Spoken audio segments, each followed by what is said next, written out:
కోటి బ్రహ్మాండ నాయకుడు తిరుమల శ్రీ వెంకటేశ్వర స్వామి బ్రహ్మోత్సవాలు ఇవాల్టి నుంచి ప్రారంభం కానున్నాయి. ఇవాళ ధ్వజారోహణతో బ్రహ్మోత్సవాలు మొదలవుతాయి. ఆలయంలోని ధ్వజస్తంభానికి గరుడ ధ్వజపటాన్ని అధిష్ఠింపజేసి నలుదిక్కుల నుంచి సకల దేవతలను ఆహ్వానిస్తారు. ఈ సందర్భంగా శ్రీవారికి రాష్ట్ర ప్రభుత్వం తరపున సీఎం చంద్రబాబు పట్టు వస్త్రాలు సమర్పిస్తారు.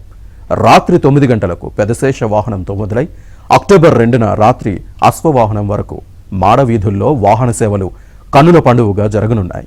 బ్రహ్మోత్సవాల సందర్భంగా 9 రోజుల పాటు ఆర్జిత సేవలు, ప్రత్యేక దర్శనాలు రద్దు చేశారు.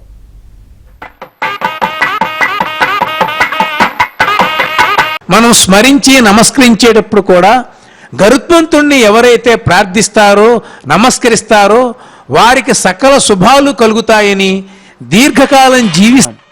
వినతా కుమారుడు యొక్క వైనితేయుడు తల్లి దాస్య విమోచనం కొరకు అమృతంతో అపరిమితమైనటువంటి శక్తితో ఉన్నాడని